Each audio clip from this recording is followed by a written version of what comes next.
Olá, sejam bem-vindos a mais um podcast da Saúde das Mulheres em Portugal.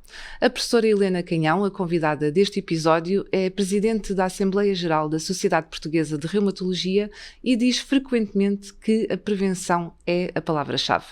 A verdade é que em Portugal as doenças reumáticas afetam mais de metade da população portuguesa e são a principal razão para a reforma antecipada, incapacidade física ou ausência do trabalho. Professora, muito bem-vinda. Obrigada por se juntar a nós e por ter aceito este convite. E eu começava por lhe perguntar se as doenças reumáticas devem ser consideradas uma prioridade nos cuidados de saúde e em termos de saúde pública também, em Portugal. Obrigada, sem dúvida. E como disse logo na introdução, são doenças que afetam a maior parte dos portugueses. Nós aqui estamos a falar nas doenças das mulheres, porque as mulheres ainda por cima são mais afetadas, mas de uma forma geral, eu acho que poucos de nós não se lembram de ter tido uma dor muscular, uma dor num tendão, uma dor na coluna ou numa articulação. E, portanto, estes sintomas são muito, muito frequentes na população portuguesa e têm o problema de se poderem tornar crónicos. Muitas vezes aumentam de frequência com a idade, mas também com muitas práticas e atividades que nós fazemos.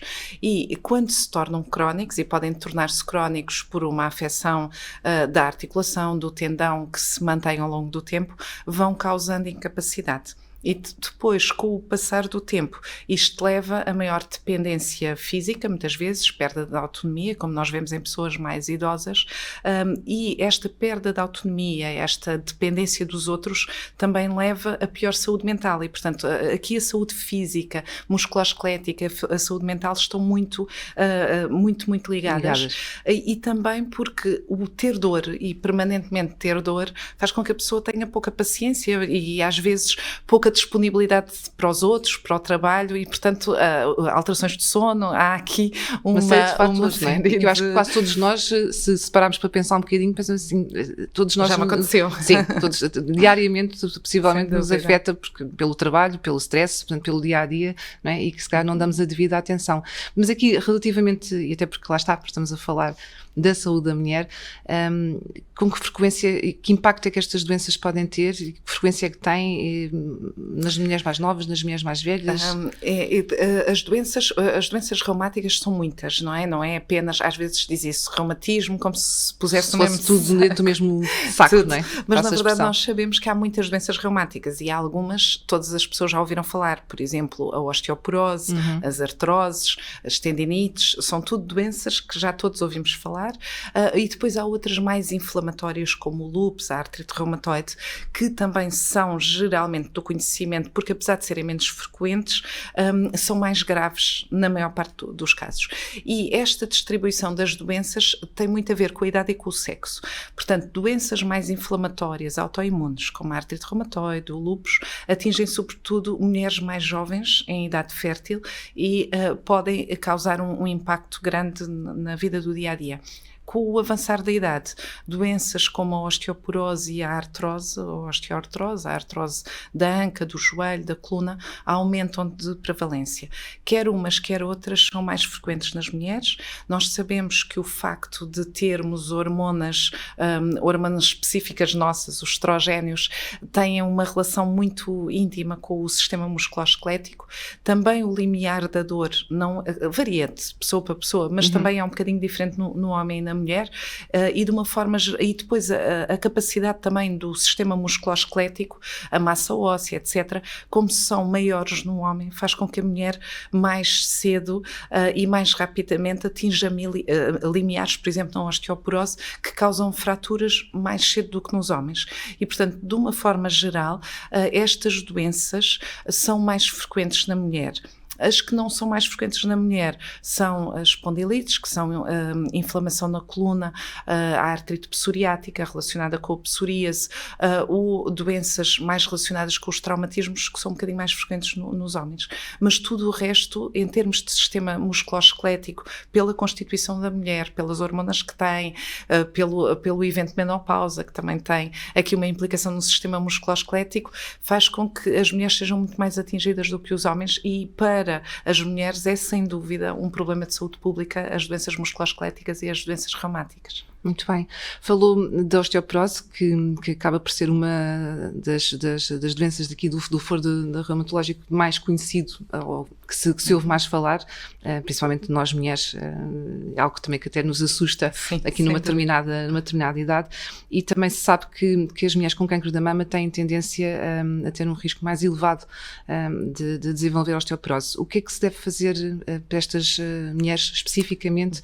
Que atenções é que se deve ter e como é que devem assegurar a sua saúde óssea? A osteoporose é uma doença que se caracteriza por menos resistência do osso, que parte facilmente. Portanto, uma queda simples na rua causa uma fratura. As fraturas são mais frequentes nas mulheres numa idade antes da menopausa ou à volta da menopausa. Há sobretudo fraturas do punho, porque ao cair há esta tendência para defender, e portanto é o punho, mas mais tarde a pessoa já não tem este reflexo, tanto os homens como as mulheres, e o cair para o lado faz com que a fratura do colo de fémur seja mais frequente com o avançar da idade.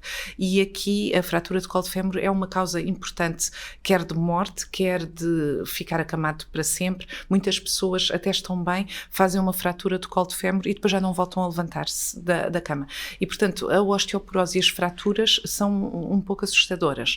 O que acontece com o câncer da mama é que, frequentemente, o câncer da mama está relacionado com os estrogénios, e há medicação que se faz que combate o papel dos estrogénios no agravamento do câncer da mama.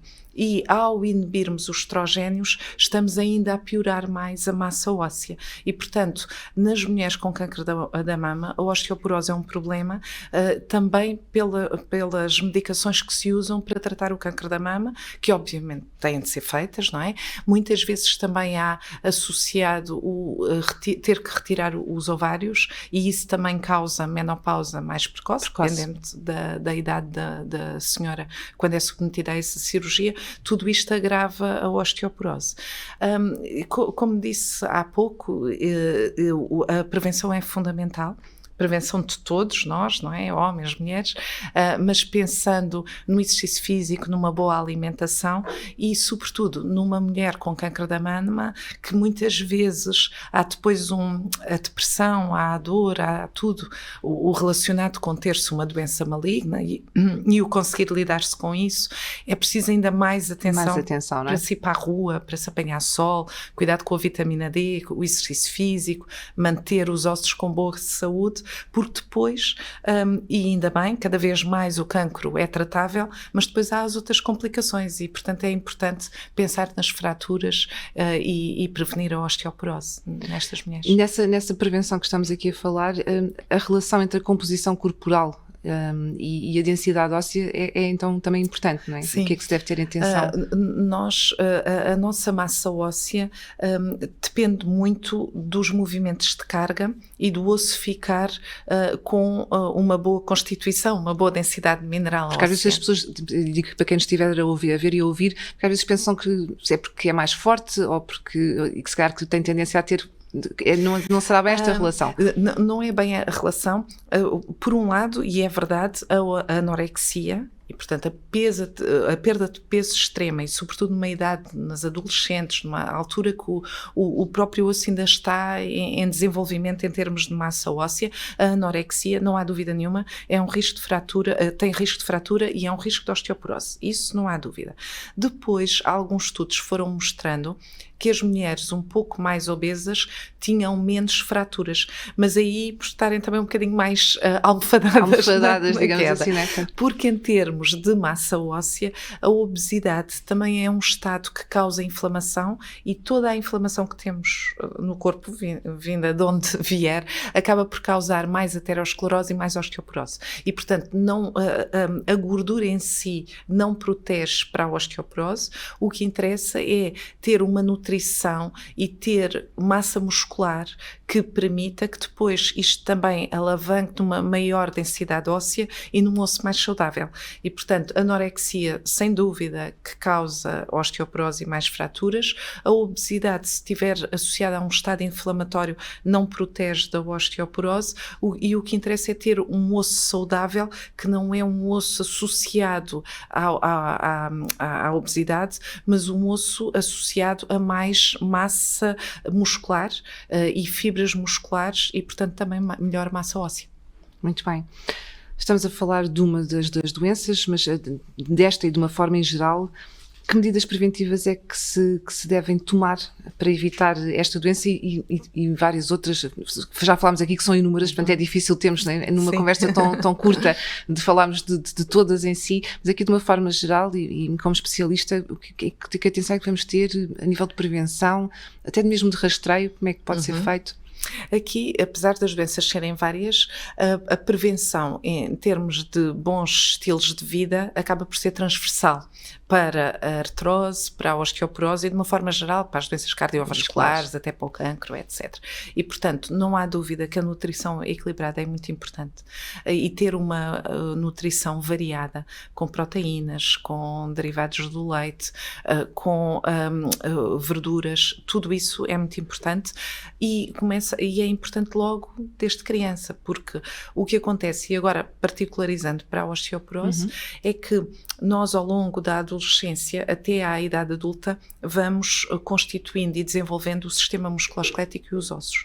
E quanto mais massa muscular e óssea se atingir, quanto maior for o pico, depois com a idade vai decrescendo e nas mulheres decresce mais rapidamente com a menopausa, mas de qualquer modo nos homens vai descendo e, portanto, se atingirmos um pico mais alto no fim da adolescência e no início da adultícia, da idade adulta, depois mais dificilmente descemos e atingimos aquele limiar da fratura e, portanto, uma boa prevenção, uma prevenção que existe logo na adolescência com os rapazes e as raparigas. Exercício físico é fundamental e estimular muito a vida ao ar livre, o brincar ao ar livre, o correr, o saltar e, portanto, exercício físico, uma boa alimentação.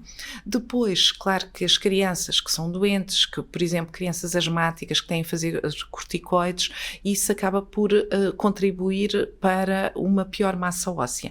E, portanto, nas crianças que por algum motivo, ou por tomarem medicamentos para a epilepsia, para a asma, outros medicamentos, já têm doenças reumáticas e mexem-se menos, para esses é preciso fazer um maior suplemento e ter algum cuidado com a vitamina D para que os seus ossos possam ser, e o seu sistema musculoesquelético, sejam mais saudáveis.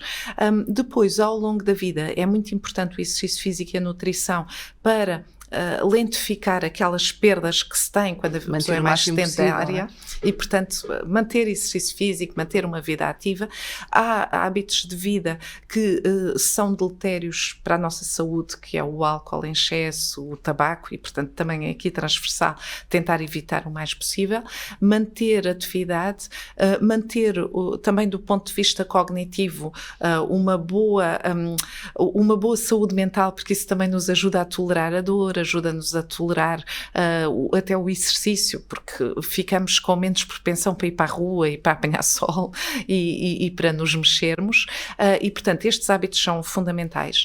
Depois, é muito importante, além desta prevenção primária, que é o evitar adoecer, quando temos uma doença, seja ela qual for, é preciso fazer um diagnóstico precoce e é preciso prevenir as recaídas, e é isto que nós chamamos prevenção secundária. Alguém que já tem uma doença e evitar que essa doença seja uma doença que está a progredir de forma marcada e acentuada porque ignoramos as doenças que temos, e isso é muito importante. É o aderir à terapêutica, o tratar adequadamente e lidar com essa doença, porque às vezes é difícil e em algumas idades, por exemplo na adolescência, é difícil lidar com ter uma doença crónica, com ser-se diabética, etc. Porque isto mexe com muitas coisas, não é? E as pessoas são diferentes e também há que dar espaço às pessoas para lidarem o melhor possível. E da melhor maneira possível. Mas o evitar, o haver crises constantes das doenças é fundamental para depois uma prevenção a longo prazo. Depois a outra coisa também muito importante, que às vezes em Portugal nós não investimos muito é na reabilitação. E a reabilitação é fundamental, qualquer que seja a doença, porque isso permite-nos voltar a como estávamos antes, ou pelo menos investir nisso. E dar um bocadinho mais, não é? E a isso chamamos prevenção terciária. E, portanto, quando eu falo que a prevenção é fundamental, não é só a prevenção para quem está saudável não ter uma doença, porque depois as pessoas pensam, mas já estou doente, o que é isto da prevenção? Não, a prevenção secundária é ter doença e evitar a recorrência, a prevenção terciária é ter doença, ter sequelas e reabilitar.